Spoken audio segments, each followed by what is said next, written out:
নমস্কার সবাইকে। আজকের আমি এই যুক্তি ফুল ভাজবো চিংড়ি মাছ কুমড়ো আলু দিয়ে। দেখুন কড়া বসিয়ে দিয়েছি, আমি এতে তেল দিয়ে দিই। যেহেতু যুক্তি ফুল ভাজবো একটু তেলটা বেশিই লাগে, তো আমি একটু বেশি করে তেল দিয়ে দিলাম। কেউ চাইলে কম তেলেও ভাজতে পারে।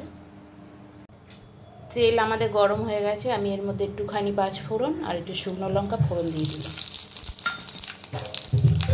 এখন দেব পেঁয়াজ।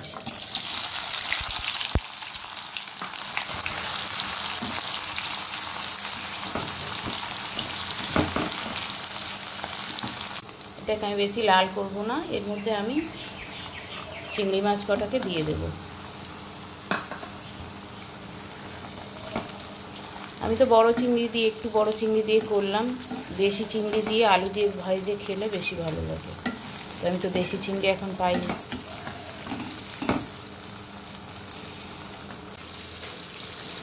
চিংড়ি মাছগুলো বেশি ভাজলাম না, এর মধ্যে আমি কুমড়োটা আগে দিয়ে দিচ্ছি।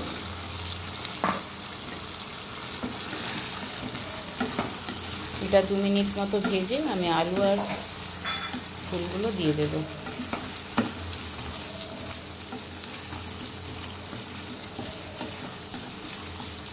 এখন এর মধ্যে আমি আলু আর ফুলগুলো দিয়ে দিচ্ছি, যুক্তি ফুলগুলো।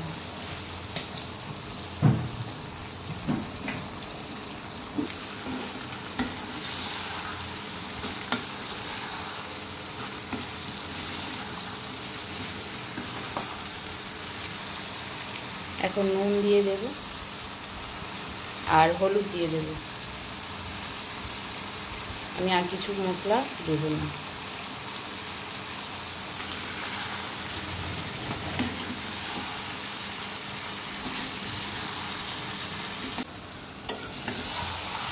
আমি এইভাবে নেড়ে এটাকে দিচ্ছি। এখন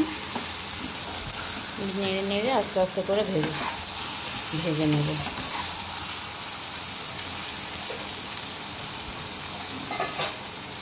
দেখুন এইভাবে ভেজে নিয়েছি, আপনারা এইভাবে ভেজে নেবে। এটা আমার রেডি হয়ে গেছে।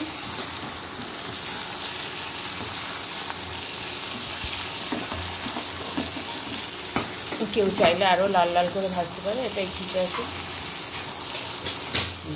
আমাদের যুক্তি ফুল কুমড়ো চিংড়ি মাছ দিয়ে ভাজি রেডি।